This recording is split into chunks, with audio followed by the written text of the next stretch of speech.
चलिए अब हमको मतलब हमने यहाँ तक लगभग पढ़ लिया है कि जो हमारे फील्ड से जनरेट होते हैं, डाइपोल मोमेंट होता है, क्या होता है, दो बिंदु है माइनस क्यू चार्ज और क्यू चार्ज इनके बीच की दूरी माना जाता था, मान लिया था हमने कितना है 2a है, तो ये क्या होते थे p equal to q into 2a या फिर मिल जाता था q into 2a sine theta, क्योंकि ये सदिश गुणनफल था और ये हमको क्या मिला था सदिश राशि मिली थी, ठीक है ना। ये सब डिस्कशन हमने कर लिया था। इसके बाद अब हम डिस्कशन करेंगे आपसे कि मतलब किसी भी उस लेक्चर में हमने इंट्रोडक्शन दे दिया था इस लेक्चर का कि इसमें क्या होने वाला है। हम बात करने वाले हैं कि कोई यूनिफॉर्म क्षेत्र है, कोई यूनिफॉर्म क्षेत्र है और उस यूनिफॉर्म क्षेत्र में कोई डाइपोल रखा हुआ है, उस डाइपोल पर टोटल टार्क कितना होगा और टोटल वर्क डन कितना है, मतलब टोटल वर्क कितना करेगा वो, इस पर डिस्कशन हमको करना है। जैसे अगर हम पॉइंट बनाना चाहें तो हम बना सकते हैं कि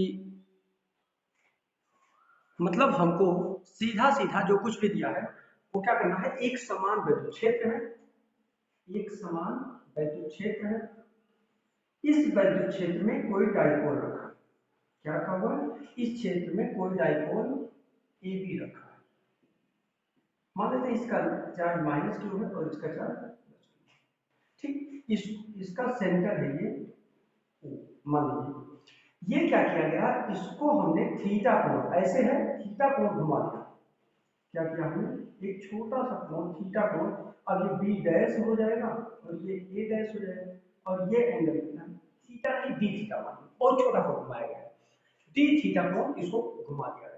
अब इसको डी थीटा कोण घुमाया गया तो इसको घुमाने में कितना काम किया गया हमको ये क्या करना है, फाइंड आउट करना है ना, हमको क्या करना है यही फाइंड आउट करना है।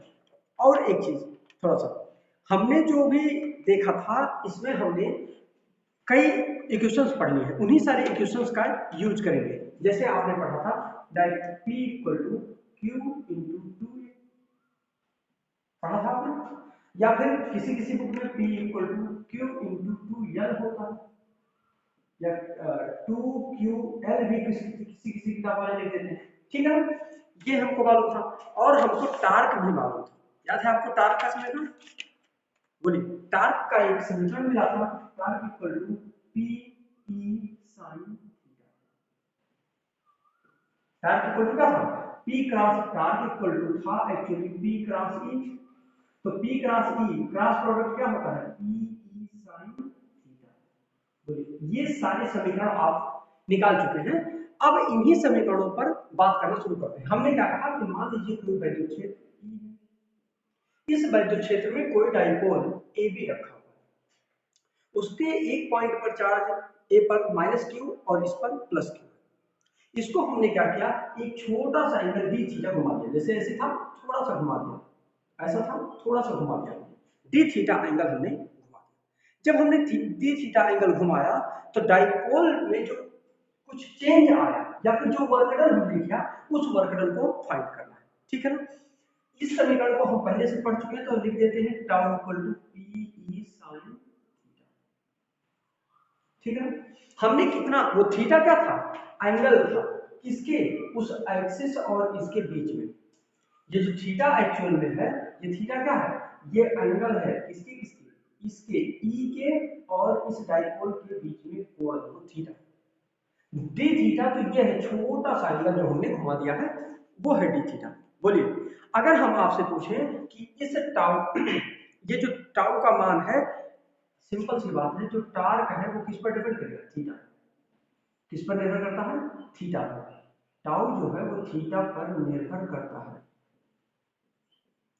निर्भर करता है।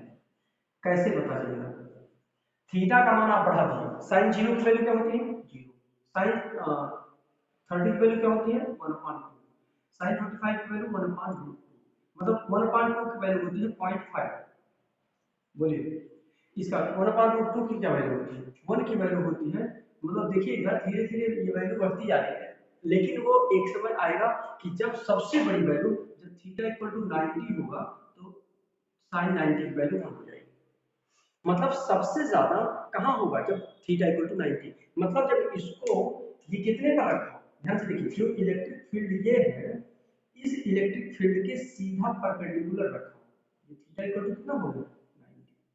तभी क्या होगा, सबसे ज्यादा डार्क होगा, सबसे ज्यादा लाघोड़ द्विध्रुव आघूर्ण जो होगा वो कब होगा, जब 90 डिग्री होगा। इतनी बात समझ आई? मतलब मैंने ये बताया कि जो टार्क है वो किस पर निर्भर करता है, थीटा पर निर्भर करता है। किस पर, थीटा।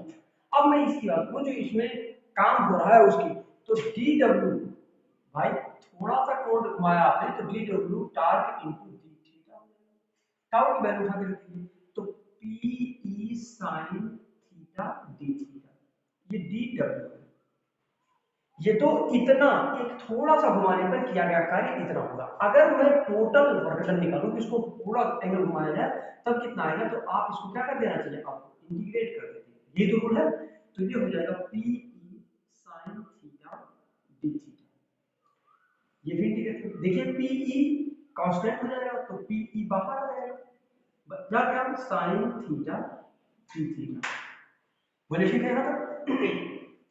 अब साइन थीटा का इंटीग्रेशन क्या होता है, साइन थीटा का इंटीग्रेशन होता है minus cos theta. Sine theta का डिफरेंशिएशन होता है कॉस थीटा, लेकिन कॉस थीटा का साइन थीटा का जो इंटीग्रेशन होता है वो क्या होता है, P E minus cos theta.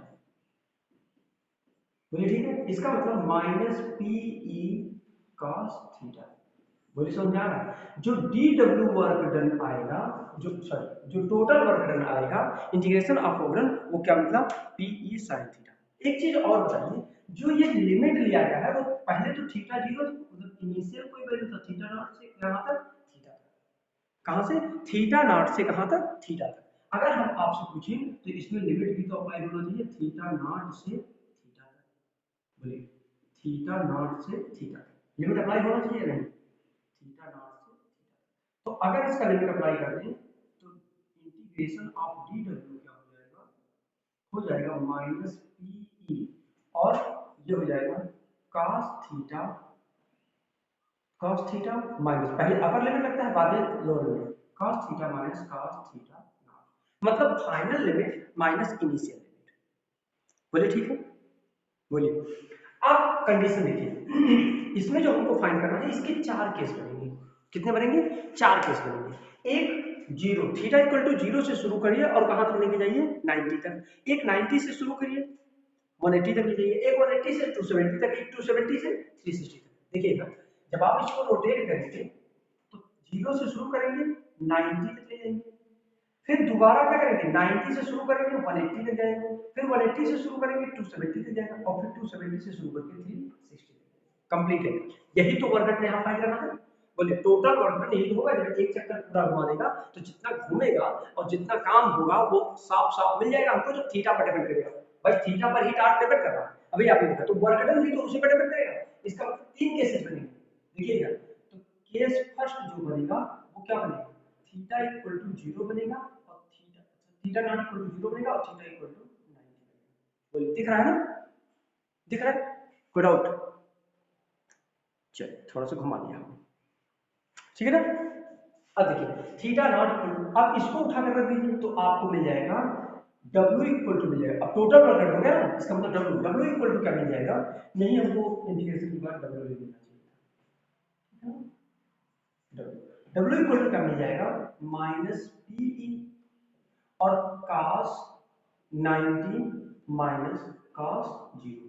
cos 90 की वैल्यू 1 होती है, माइनस पी cos 90 की वैल्यू क्या होती है, sin 0 की वैल्यू 0, तो cos 90 की वैल्यू 0 0 होता है, 0 माइनस cos 0 की वैल्यू क्या होती है 1 होता है। तो ये 0 माइनस 1 मतलब माइनस, माइनस माइनस प्लस, मतलब जब थीटा इक्वल टू 0 से 90 के बीच में देखा जाएगा तो वर्णन w इक्वल टू पी आएगा। सेकंड केस में देखिए, सेकंड केस में थीटा इक्वल टू क्या हो जाएगा 9, थीटा नॉट इक्वल टू 90, और थीटा इक्वल टू क्या हो जाएगा 180। बोलिए, तो यहां देखिए w equal to minus P E cos 90 cos 180, पहले अपर लिमिट तो हाँ अपर है ना, तो cos 180 माइनस cos 90। बोलिए ठीक है। अब ये इक्वल है, अब cos 180 की वैल्यू क्या होती है, cos 180 की वैल्यू होती है, जल्दी बोलिए, cos 180 की वैल्यू होती है 1। 180 sine zero cos zero one, हाँ हाँ 1 होती है, क्या होती है माइनस पी ई, और ये हो जाएगा 1 minus zero, sine 90 value zero, तो ये मिल जाएगा माइनस पी। ध्यान से देखिए, अभी मैं कंक्लूजन देता हूँ, ठीक है ना। तो हो गया तो हो गया, तीसरा हम यही इरेज करके बनाते हैं, तीसरा कांसेप्ट यही है, मतलब तीसरा जो केस है, तीसरा और चौथा केस। ठीक, देखिए थीटा इक्वल टू, अब क्या होने वाला, थीटा नॉट इक्वल टू 180 और थीटा इक्वल टू क्या हो जाएगा 270, भाई 180 से शुरू होगा और 270 तक जाएगा, ठीक है ना। तब क्या मिलेगा, इधर देखिए, तो आप लिख देंगे minus P E cos 270 minus cos 180, cos 180 की वैल्यू 1 आएगा, माइनस 1 आएगा, बोलिए, और 270 की वैल्यू क्या आ जाएगा, जीरो, 90 प्लस थीटा होता है ना, माइनस पी, तो इसको लिख सकते हैं cos 180 प्लस थीटा, बोलिए cos 180 प्लस थीटा, तो थीटा इक्वल टू 90 हो जाएगा, और माइनस cos 180 की वैल्यू क्या होती है, ठीक है ना, बोलिए 180 की वैल्यू 1, तो ये मिल जाएगा हमको cos 180, इसकी वैल्यू क्या मिल जाएगी जीरो, इसकी वैल्यू क्या मिल जाएगी जीरो, अगर इसकी वैल्यू जीरो मिल जाएगी तो हमको मिल जाएगा माइनस और माइनस प्लस पी, क्या मिल जाएगा पी। फिर देखिए चौथा केस, चौथे केस में जब 180 theta equal to, theta not equal to 270 और थीटा इक्वल टू कितना हो जाएगा 360, बोलिए, तो एक तब ये लिखा जाएगा minus P E cos 360 minus cos 270, बोलिए क्लियर। तो जब थीटा इक्वल टू 360 और cos 90 लिखेंगे तो आपको क्या, सॉरी 360, हाँ सही लिखा, 360 और 270 जब लिखेंगे तब आपको क्या मिल जाएगा, मिल जाएगा आपको ये वैल्यू क्या हो जाएगी 1 हो जाएगी, और ये वैल्यू 0 हो जाएगा, तो ये मिल जाएगा माइनस, क्या मिल जाएगा P। ध्यान से देखिए, वर्क डन पॉजिटिव दो केसेस में मिल रहे हैं, एक तो पहले केस में और एक तीसरे केस में, इसका मतलब पहले क्वाड्रेंट में या चतुर्थांश में क्या होगा, वर्क डन 0 होगा, सॉरी 1 होगा, मतलब इसमें मैक्सिमम होगा, इसमें 0 हो जाएगा, मतलब मिनिमम हो जाएगा, और इसमें मैक्सिमम हो जाएगा, और इसमें फिर क्या हो जाएगा। तो इस तरीके से आप देख पा रहे हैं जो कि पहले और तीसरे क्वाड्रेंट में क्या हो रहा है, वर्क डन मैक्सिमम है, और नहीं तो क्या हो जा रहा है, बाकी दूसरे और चौथे क्वाड्रेंट में क्या हो जा रहा है, मिनिमम हो जा रहा है। बोलिए समझ में आया, बोलिए क्लियर, क्लियर एकदम। अब हम बात करेंगे इसका वैद्युत द्विध्रुव के कारण, किसकी बात करेंगे, वैद्युत द्विध्रुव के कारण क्षेत्र, वैद्युत द्विध्रुव समझ में आ रहा है ना? इसको आपको देखना चाहिए अच्छे से, है ना। आइए देखिए, थोड़ा सा सेट कर दें इसको, गड़बड़ हो गया था ना।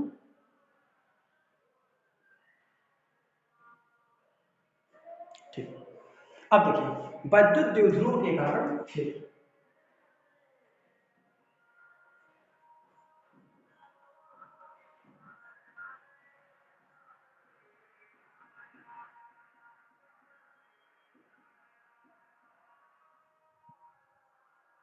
वैद्युत द्विध्रुव के कारण क्षेत्र, मतलब वैद्युत द्विध्रुव जो है उसकी वजह से जो क्षेत्र जनरेट होगा उसकी बात करने वाले हैं, है ना। आइए देखिए, जो वैद्युत द्विध्रुव होता है उसके कारण कैसा क्षेत्र होता है, जब आपने कोई युगल आवेश मतलब जो है माइनस क्यू प्लस क्यू, इस आवेश को किसी दिक् क्षेत्र में रख देते हैं। पहले मान लीजिए कोई वैद्युत क्षेत्र है, उस वैद्युत क्षेत्र में आप क्या करते हैं, इसको वैद्युत क्षेत्र है, इसमें आप क्या करते हैं, इस डाइपोल को रख देते हैं। जब आप इस डाइपोल को रख देते हैं तो कूलाम के नियम से आपको ज्ञात करना है, कूलाम का नियम यूज करिए यहाँ, और कूलाम के नियम को यूज करके आप क्या करिए, फाइंड आउट करिए। एक बार क्या करिए, इसको अक्ष पर रख दीजिए, एक बार क्या कर दीजिए, एक बार इसको अक्ष पर रख दीजिए, इसको अक्ष पर, और एक बार क्या करिए, विषुवतीय तल पर रख दीजिए। ठीक, अब अक्ष पर रख करके एक बार निकाल लीजिए, एक बार विषुवतीय तल पर रख करके निकाल लीजिए। आइए देखते हैं, पहले हम अक्ष पर रख देते हैं, जैसे कोई पॉइंट ए है, कोई पॉइंट बी, माइनस क्यू है और ये प्लस क्यू, इसी से कहां कहां, यहाँ कोई दूरी हमने मान लिया यहाँ केंद्र से केंद्र से हमने मान लिया r, और इस पर हमने ये 2a दूरी था, इसके बीच में 2 है ना, डायपोल है जिसका मतलब इसके बीच में 2a है, 2a है, और इतनी दूरी पर हमने रख लिया। अब इतनी दूरी पर रख करके हम क्या कर रहे हैं, इसका वैद्युत क्षेत्र निकाल रहे हैं इस बिंदु P पर, इस बिंदु P पर हम क्या कर रहे हैं, वैद्युत क्षेत्र निकालने की कोशिश कर रहे हैं, ठीक है ना। अगर हम इस प्लस के कारण, ये सॉरी माइनस क्यू, तो E माइनस क्यू के कारण वैद्युत क्षेत्र इस पर कितना होगा, 1/4 pi epsilon naught, 1/4 pi epsilon naught Q upon R square. अब यहाँ आर देखिए तो आर क्या हो जाएगा, ये दूरी प्लस है, ये दूरी आर तो है ही है, और ये ए भी है, यानी आर प्लस ई का होल स्क्वायर। बोले समझ में आया कि नहीं समझ आया, मतलब आर प्लस ए का होल स्क्वायर आ जाएगा, किसके कारण, प्लस क्यू के कारण, या हाँ ठीक है, और माइनस क्यू के कारण ये है, अब प्लस क्यू के कारण दूरी तो सिर्फ आर ही है। भाई ये पूरी दूरी कितनी है, ये पूरी इतनी दूरी आर है और इतनी दूरी ए है, तो यहां से इसके कारण जो क्षेत्र होगा वो आर प्लस ए ही तो होगा, बोलिए, और जो प्लस क्यू के कारण होगा वो क्या होगा, 1/4 pi epsilon naught q upon r minus a. भाई प्लस क्यू यहाँ है, ये इतनी दूरी क्या है ए, तो इतनी दूरी पूरा आर है, आर में से इतना माइनस करोगे तभी तो ये दूरी मिलेगी, तो आर माइनस ए का होल स्क्वायर। समझ में आ गया। अगर मैं आपसे पूछूं कि इस बिंदु P पर इन दोनों के कारण नेट फील्ड कितना होगा, क्या पूछे, कुल क्षेत्र कितना होगा बिंदु P पर दोनों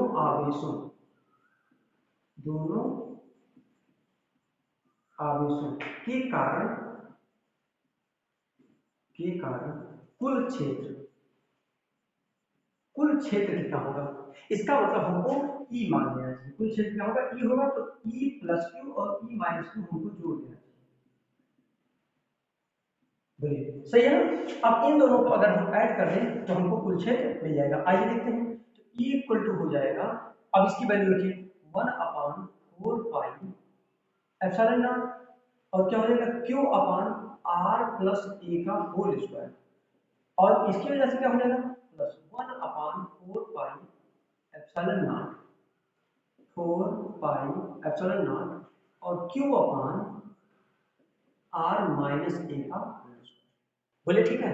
अगर हम देखें तो इसमें से 1/4 पाई एप्सिलॉन नॉट कॉमन लेते हैं, और ऊपर देखिए Q भी है तो Q भी हम कॉमन ले लेते हैं, हमको मिल जाएगा 1/r प्लस ए का whole square plus 1/r minus a का होल स्क्वायर। बोलिए ठीक है, यहाँ तक कोई डाउट, बोलिए अगर कोई डाउट है तो बोलिए।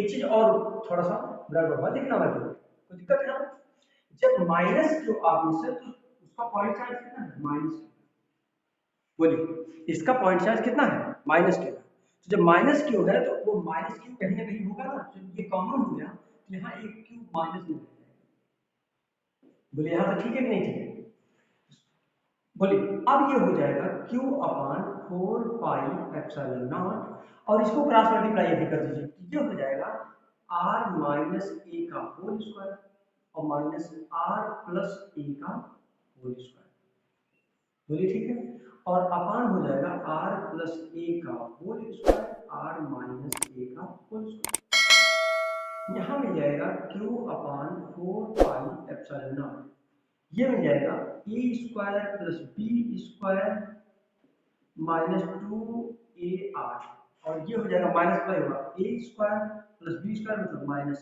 ए स्क्वायर और माइनस 2AR अपान, इसको देखो लिख सकते हैं R प्लस ए, एक ब्रैकेट में दूसरे में R माइनस ए का होल स्क्वायर लिख सकते हैं। इसका मतलब हम इसको लिख सकते हैं Q upon 4 pi epsilon not, और ये हो जाएगा R स्क्वायर कट जाएगा 2 to 4 minus 4AR upon R plus, अब देखो a plus B A minus B मतलब मैं लिख सकता हूँ R स्क्वायर माइनस ए स्क्वायर का होल स्क्वायर, बोलिए ठीक है ना। आप इसको लिख सकते हैं, देखिए minus 4a/q/r upon 4πε0 r square minus a square का होल स्क्वायर।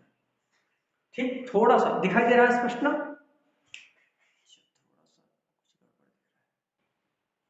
ठीक, अब हम आगे वाला इरेज कर देते हैं। अभी मैं बताता हूं, आप लोग कभी कंफ्यूज मत होइएगा बुक को देख करके कि माइनस प्लस का जो मामला आ जाता है वो कभी भी आप कंफ्यूज हो जाते हैं। अब ये क्या आ जाएगा, -4, अब इसको 4 को क्या लिख सकते हैं, इसको लिख सकते हैं 2 इंटू q इंटू 2a लिख सकते हैं, ऐसा लिख सकते हैं। देखिए -4 को 2 और 2q q2a q इंटू 2, ठीक है। और नीचे लिखा है 4πε0 r square minus a square का होल स्क्वायर।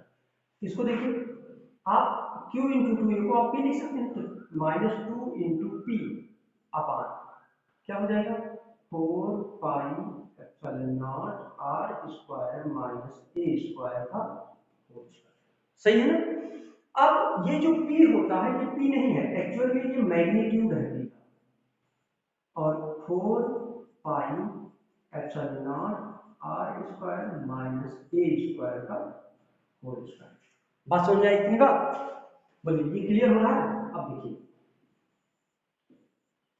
आपने देखा होगा कि किताबों में ये माइनस नहीं मिलता है, कहीं माइनस भी मिल जाता है, कहीं नहीं भी मिलता है। तो ये माइनस साइन ये नहीं है कि ये गड़बड़ है, समस्या ये है, सॉरी, यहाँ कॉन्सेप्ट ये था कि आपने e2 माइनस e1 लिखा होगा, या e प्लस क्यू बाद में लिखा होगा, e माइनस क्यू पहले लिखा, या e माइनस क्यू पहले लिखा, e प्लस क्यू बाद में लिखा।